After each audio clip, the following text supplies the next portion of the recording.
Howdy y'all there, engineers. Thanks for clicking and welcome to a beginner's guide full of tips for survival in the void. This game's been a wild ride, so enjoyable I've done back-to-back playthroughs, one solo and one with Trustworthy. Get ready to stretch those time management skills on the railways as we build up from a mere trolley to a rolling fortress, all while facing a laundry list of dangers, including tracks lined with enemy-patrolled outposts, alien-infested areas, new light corporation trains chasing you down, and infections growing across the void. Oh, and then there's the depots. Did I mention you're going to be busy in this game? Because it also includes a developing story, currently in a Chapter 2 release for PC on Steam at the time this video is being made. The game fires up to a menu screen where you can select the option to customize your character. Only slightly though. Not a ton to do here, but does it really matter anyway? The game's played from a first-person perspective. VoidTrain has some adjustable gameplay for your enjoyment. You can eliminate all those death penalties, disappear that shark, and make the hostiles as challenging as you want. I think you're going to want to increase the stack size unless you want to lose your mind. These settings can be changed at loading in your save or during gameplay by accessing the world settings in the escape menu.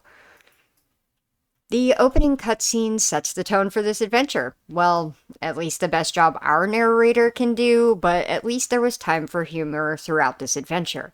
We're an engineer, lost in the snow, blah blah blah. Suddenly a cabin in the woods. Good, we're saved. Sort of. As we take over the controls of the character and get a series of tutorial windows along the side of the screen, we'll be led through replacing the fuse to restore the power to this cabin, revealing once we do some of the oddities inside. And you knew that switch on the table was going to be trouble, and yet you flipped it anyway, curious engineer you are. But now you've gone and done it, opened a portal to some unknown dimension, and you're being pulled into it along with everything else in the room. Waking up on the trolley from inside the cabin, the narrator starts to walk you through the game's tutorial steps. This part is fairly well done to get you well on your way through gathering and crafting basics. If this game reminds you of a similar progression and feel to Raft, well, me too. This is starting to become a genre, and I don't hate it, not at all. We're confined to a moving object, scavenging for whatever is floating around in the ether, and making whatever is needed from it. So, to get crafting, following the formula, we first need a research table. This is where you can exchange a list of common goods for research points. Those research points can be spent into technology trees with everything from engines to grappling hooks to decor for your train. If you notice the Roman numeral 1 next to the workbench found on your research table, yep, that means there's future upgrades to the varied workstations, which not only come with additional recipes, but are also larger in size, allowing us to craft or alter multiple items at once.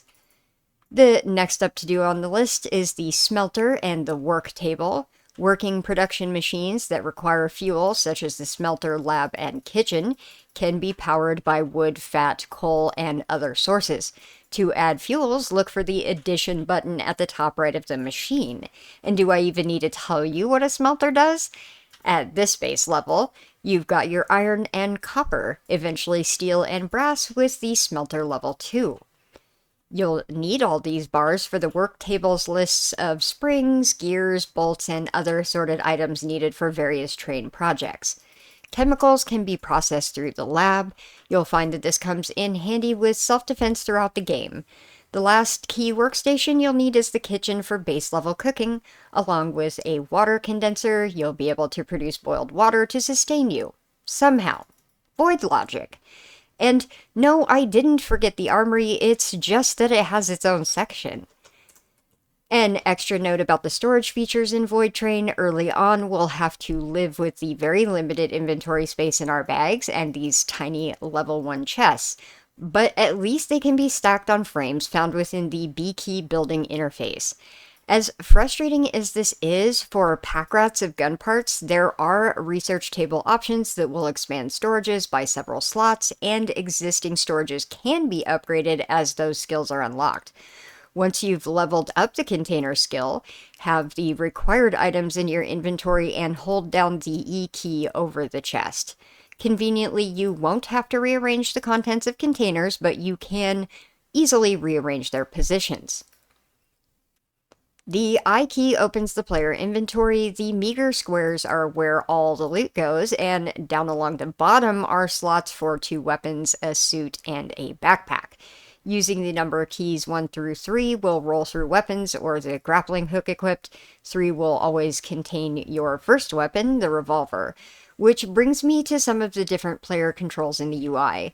The B key opens the book full of building recipes, including flooring, decor, storage, and all stations available to you.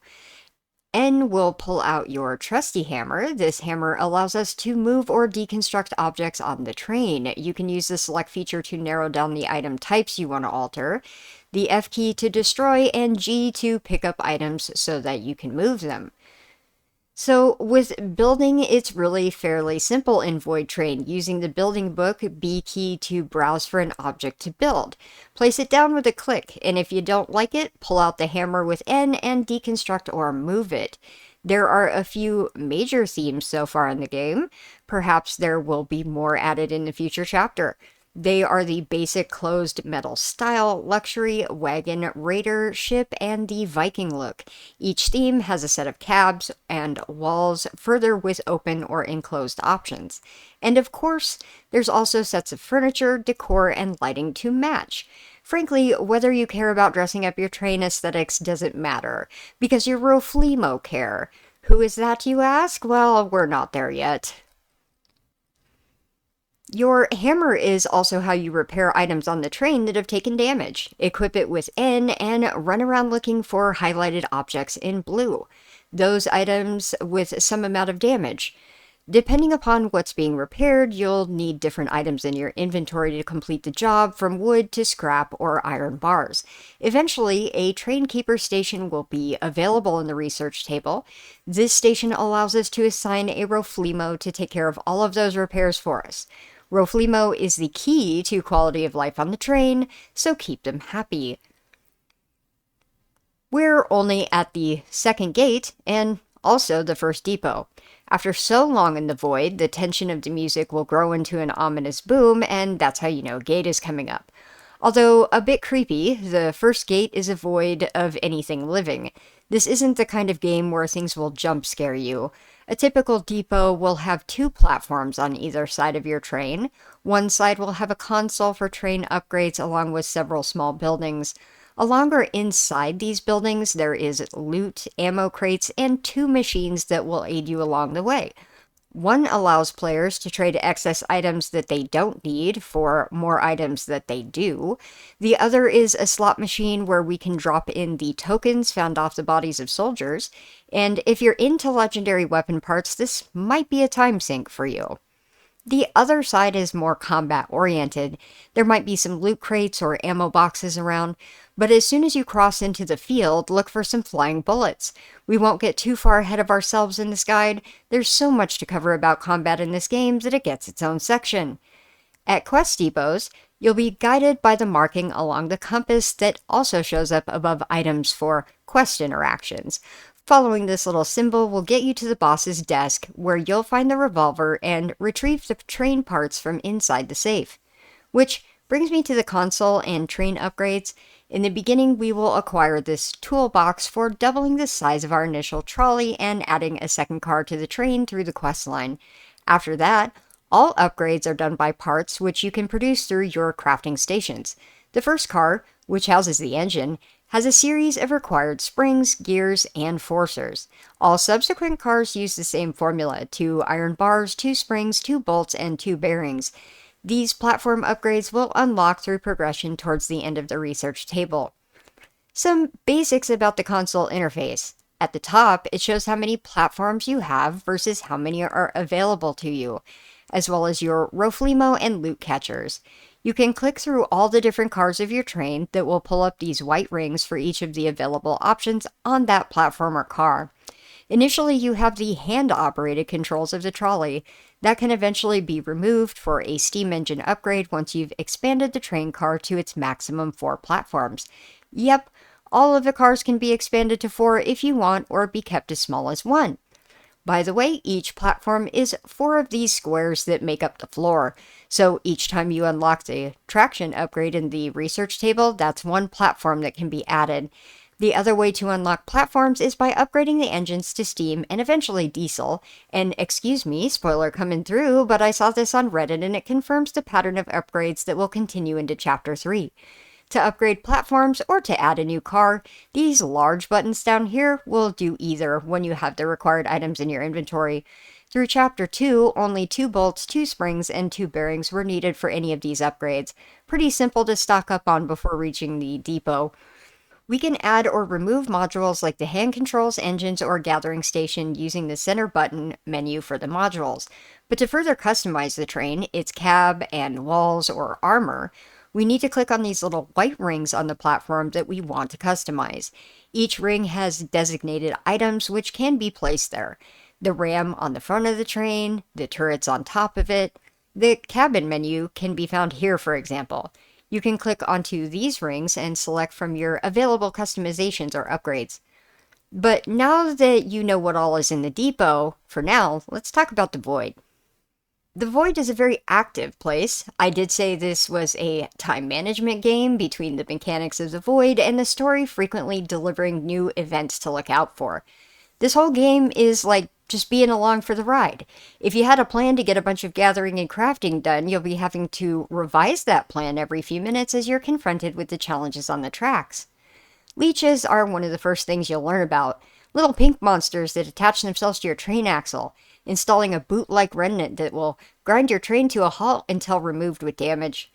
Then there's the shark. It's just hanging around out there, and it will attack you at random. Shooting at it will scare it off, but good luck draining its health pool before it runs off to heal by eating void worms. Just get used to it being there, or don't, and turn it off in the world setting menu. That's not the only things lurking out there.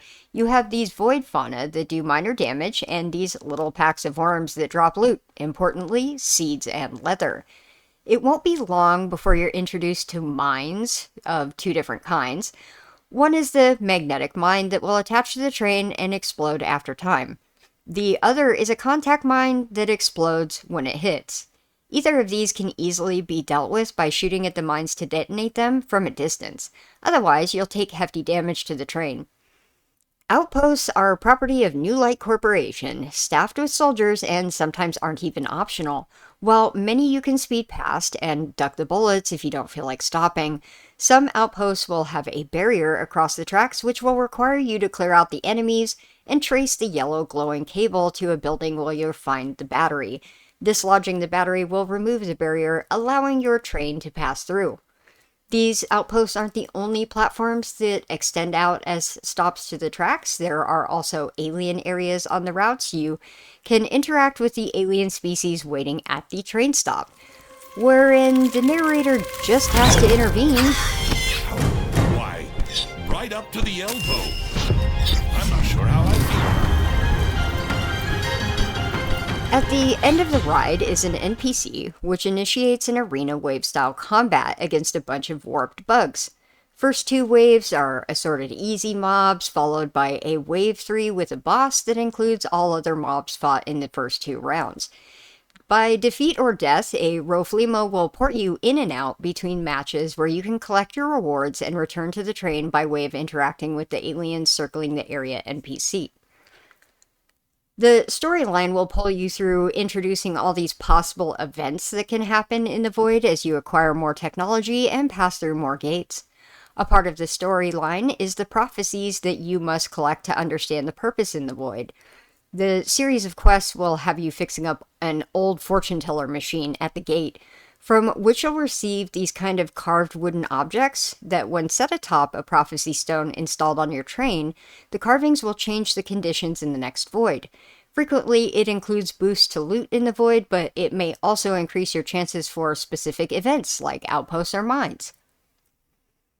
The story will have you deboarding the train and using the winch brackets thrown into rocks to navigate to which islands located far from the tracks. To spot these locations, look for packs of fireflies circling the distant rocks. These fireflies mark the path. These void events will not be possible until after the quest in which you had to install the winch on your wrist equipment. Shortly after, your train will mysteriously stop itself and the narrator will crawl out from under his rock to tell us what to do. Beam puzzles require you to rotate totems located around the puzzle to bounce different colored beams to the totems which surround the giant black sphere. The rune puzzle has a series of symbols carved on runes. These runes are always in pairs around the puzzle area. Also is a nearby Rofleemo to give you audible clues so that you might need to turn on game sounds for help. The combination puzzle is a few small stones that all have the same symbols on them. Somewhere around the area these symbols will appear to tell you the correct order. When you've solved a puzzle, the sphere at the center of the puzzle will dissolve away, leaving you a chest that can be taken to the next depot and opened on the platform, which ends away from the battle arena.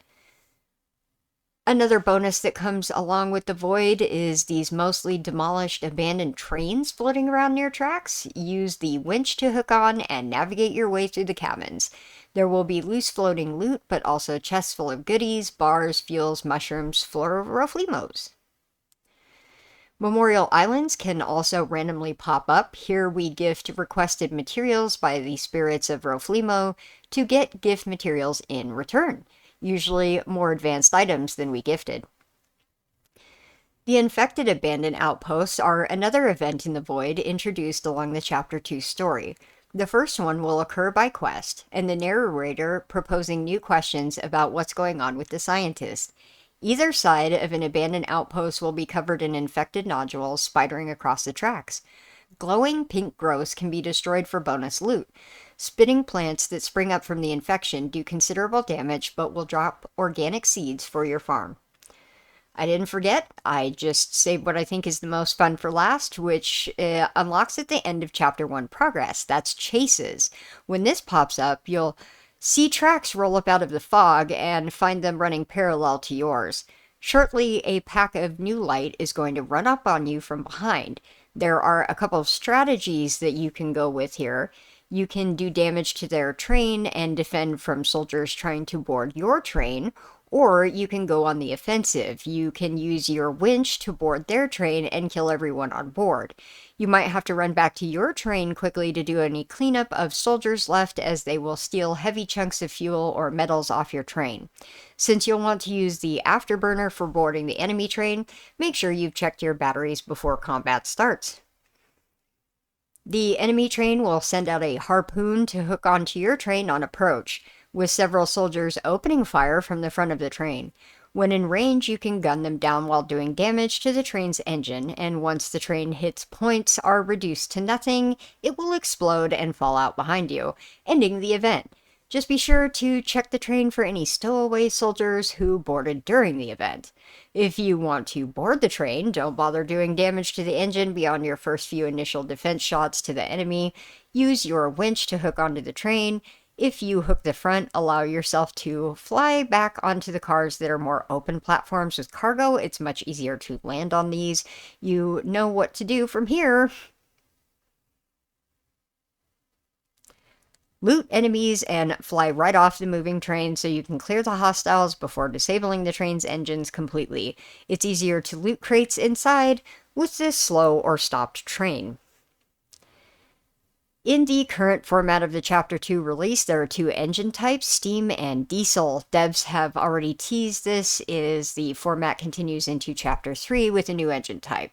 Once the steam and diesel technology is unlocked through the research table, players can visit the console in the depot to install the engine, which takes up to 3 lengths of the fully upgraded used-to-be trolley, leaving one spot for the cab on the back. Train engines have controls installed. There are transmission switches and brakes on the controls, which can be interacted with to set the speed or install batteries for refueling. To make batteries, we'll need some different fuels. Coal for steam and gasoline for diesel, of course. These materials can be found floating in the void amongst the other trash as heavy chunks, so they must be picked up, and only one can be carried at a time to the recycler. The recycler will break the heavy chunks into smaller ones, which can be carried in your regular inventory or stored in chests. It also can be taken to a workbench to be combined with water to make batteries for the engines. As I said previously, VoidTrain is a whole lot of task management to build and organize a train between combat stops. You have to gather materials, process them into parts, and build them into workstations, grow, collect, and cook your own food. You've got to keep your train repaired and defended from threats. So, like, the last thing we needed was for devs to add a mop and random messes appearing across the train. Good thing there's a cleaner station which can be manned by Rofleemo to mop up for you and collect compost from the Rofleemo outhouses. That's just one example of the awesome Rofleemo labor power. As long as you've been clicking through the tutorial quest process, you'll get your first Rofleemo through the quest line somewhere along your 4th or 5th gate. Machines which were previously covered in canvas are now revealed, and you'll be walked through a quest to find your first amber encased Rofleemo. Throw it in the machine and hit the button, and out pops a little alien thing. I think it's cute anyway. It's got personality and lots of it. They're very musical critters. Their random antics add joy to the game. I've laughed out loud quite a few times while one is playing the kazoo during a chase sequence. The enemy soldiers will be on the train, blasting away. Rofleemos are just jamming. Sometimes you can get a whole band going. Because developers also included musical instruments that you can equip and play along. Did I mention that they added a mini-game table that you can build? Sorry, ADHD. This game is full of squirrel brain distractions. Now, back to the Rofleemo functions. Rofleemos all have skills which can benefit the train, boost your crafting, or provide bonus items. These skills are unlocked by mushrooms, but also happiness levels affected by their hunger, how clean your train is, or how much decor is around the Rofleemos. Icons will appear above their head to give you clues on how to cheer them up. You can assign them to different workbenches or the research table to acquire these bonuses. They're also extremely helpful when assigned to the defense turrets available for installation on the train ram. They will monitor and eliminate threats along the void. Very, very helpful with those mines. The Trainkeeper station is an upgrade from the research table that allows you to assign a Rofleemo to do train repairs for you, as well as dispense water to the loot catchers. Notice on the side of the Rofleemo station's menu windows, it has a list of tasks for Rofleemos will do based on their happiness level. The level of the Rofleemo at the Trainkeeper station is the faster they'll get the train repairs done. The cleaner station on level 1 happiness will clean up messes with a mop, but in order to have it remove compost from Rofleemo outhouses, we need at least 2 levels of happiness.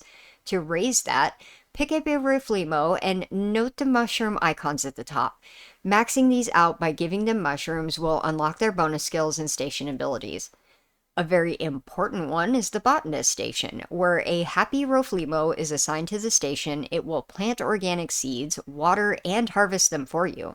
At a second level of happiness, it will include compost applications, keep you not only stocked up in organics, but also the seeds to make a sustainable operation. Keeping 10 or more Rofleemos fed is no small task. They require food at the exit of every depot, or they'll become grumpy and stop working their assigned tasks. To make this easier on you, a Rofleemo diner was added. Craft and place this container to add organics, boiled water, and other foods for Rofleemo to self-serve. See how this works? You got a cleaner Rofleemo getting compost from the outhouse. The Botanist Rofleemo takes it and adds it to the planting process, since the compost is required to return the seeds. This whole loop keeps your farm and food on set it and forget it mode. Which brings me to a little section on farming and cooking. It's really not hard. This game wasn't focused on creating a ton of recipes. We can somehow survive on boiled water for a while. Water is obtained by building the condenser that auto-collects it and can be transferred to the kitchen to be boiled. Eventually, the quest line will require us to build a garden bed once it's unlocked from the research table. To do what it wants us to do, we'll need some seeds from voidfish, those little worms, or whatever you want to call them. You can try shooting at them with a revolver, but it's way easier to just use your grappling hook unlocked at tech level 10. It sometimes will snag more than one fish. You could always find a machine gun and spray the whole pack. That could be more efficient. After you've got one of those seeds, just plant and water with what can be collected from the condenser, and if you had it, add compost for a chance to returning seeds. Organics can be grilled to double the satiety that you'll get from the food. Eventually, you'll get a couple of recipes for soup and ragout, which are much more substantial amounts to keep you fed. Getting to satiety levels above these little markers on the bar down here, this plays a role in your health regeneration when out of combat. You won't die from starvation, but you also won't regenerate hit points either, so it's up to you how seriously you take cooking. As I said, it was getting its own section, and here it is, the Armory, a place where you'll spend a bit of time if you care about obliterating new light soldiers or advancing in the alien arenas. Something to do while you wait for Chapter 3 and finish decorating your train. The Armory allows us to modify weapons that we collected off the battlefield or create new ones from a collection of parts. The Armory 2 introduces the ability to add weapon cores as well as giving you 2 workspaces instead of 1. To change an existing gun, select it in the menu. Here you can select the module that you want to replace and swap out for one in your inventory. You will be able to see the gun stats and the changes that will occur from the swap in these new parts. To build a new gun, you have parts in your inventory, you go to the new menu and install each piece that you want. There are 4 essential parts, the barrel, frame grip, and magazine, all of which will alter the gun stats in some way. Sights and stocks are additional parts to boost those stats. Barrels determine ammunition type. In your inventory window, you'll notice 4 ammunition categories and how much you have of each. Swapping out barrels can change whether you're using rifle ammo or the hunter ammo, for example. They'll also have a lot to do with range that weapon will fire. It will also affect accuracy and damage and ammo capacity. The magazine is an even bigger factor in the ammo capacity. It also gives applied effects and alters reload speeds. The frame sets damage, accuracy, and the fire rate, as well as the stability of the gun. The grip affects how fast you can pull out your weapon and controls the firing mode. Cores can be installed to provide further applied effects or massive damage increases. Sometimes these are difficult to find. I've never seen a core drop right off a body, but only found them by disassembling guns that dropped in the field. You can take a full gun, put it on the table in the change menu, and then deselect the modules one by one to break it down. Keep the parts you want, and recycle the rest. One other place you might pick up some parts is in the slot machine found within depots. Hitting the jackpot gives legendary modules.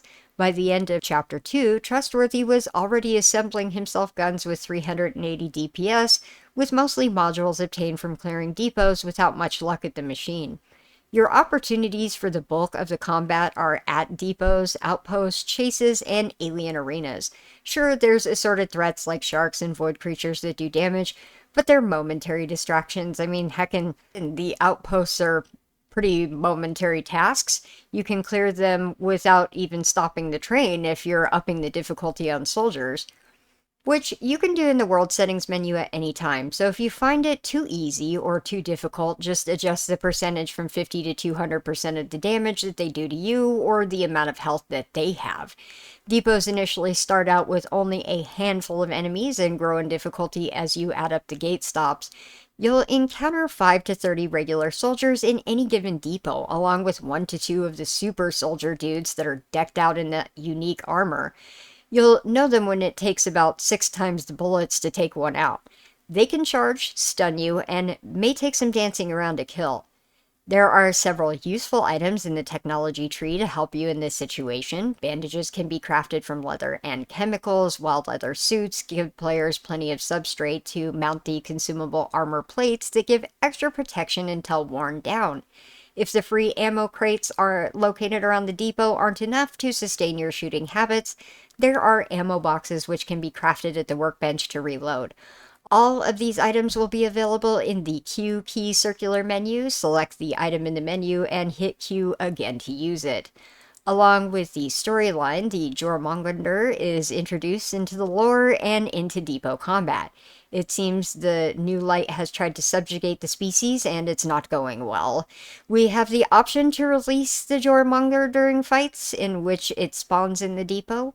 To do so, you must shoot down these contraptions that are emitting lasers holding the confined beast in place. Doing so will release it and ends the modifiers to the fight. These are the Jormungandr spitting large fireballs at you across the field while deploying creatures that hatch from eggs and explode in gas clouds that do damage. That's a little added chaos to the routine gate battles, because really we're seeing the same scenery over and over again. Might be fun to mop up these corporate clowns real quick. I am looking forward to the whole storyline unfolding and finding out what the scientist angle is and if it's just a lot of smoke, because the real problem was always the New Light Corporation. The scientist was just a whistleblower and all these void of spirit. Right, don't want to spoil the plot.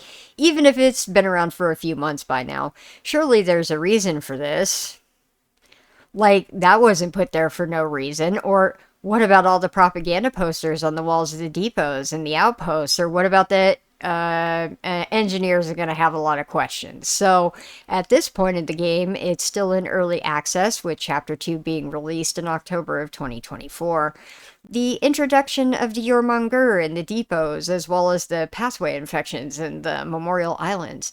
2 new decor themes were added, the Viking and the Royal designs with their respective furniture sets to keep the Rofleemo happy.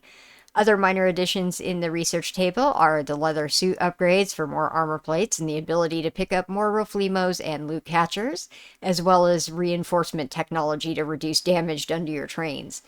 At the time of the October posting, devs promised updates between Chapter 2 and 3, plus informing us that the story concept is already done. I could speculate about the timetable on this release based on previous schedules, but it's hard to say if it will take another year and a half to see the end of this adventure. If you're curious, the studio does post teasers on Twitter and Reddit on concepts and development. As a solo player who spends a lot of time crafting, gathering, and figuring out automation mechanics with Rofleemos, my initial playthrough was around about 40 hours, meaning there's probably going to be about a good 60 hours in here somewhere, unless you're on the afterburner all the time. That was rolling around on slow speed to optimize trash farming for research points. My subsequent playthroughs were much faster, finishing Chapter 1 within 8 hours and all Rofleemo stations busy, 25 levels of tech unlocked. It's certainly possible to get through much quicker. I wish the AIs were a little bit more of a challenge, but the combat can still be fun enough that it's too bad that the game seems so dang short. You barely had time to finish making your onboard crafting stations by the time you were being demanded to investigate the plot. The thing is, once you're done with the story, you really only have the loop left. This is where it falls short of Raft, with not having that creative element of the building hammer, which would let players assemble asset pieces together in whatever shapes that they can sync up. In VoidTrain, you're limited to the pre-made extensions and the decor pieces.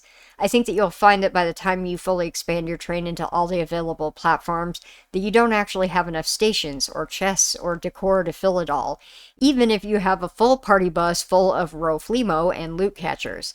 So you can play on, unlock all that tech, and deck out your train with everything available in preparation for Chapter 3 and whatever it brings. You could keep going through the gates, collecting weapon modules, and engaging in combat for fun, but there is a lot of work to do. Hopefully, Chapter 3 brings something that makes the game drag out a little longer. Despite some flaws, it was really enjoyable to play and completely worth it for me. This kind of game isn't for everyone, but for people who like this, it's digital drugs. But I've hit a run of good games lately, plus real life stuff, so I haven't been making too many videos on all of these good games. Some of the next up might be Aloft, maybe Sunken Land if they can fix that game-breaking bug that disappears everything you work for. Early access games can require some patience. VoidTrain will be worthy of its own playlist, so if you're looking for more train content, check there. Back to working on the railroad, and take care, y'all, and bye-bye!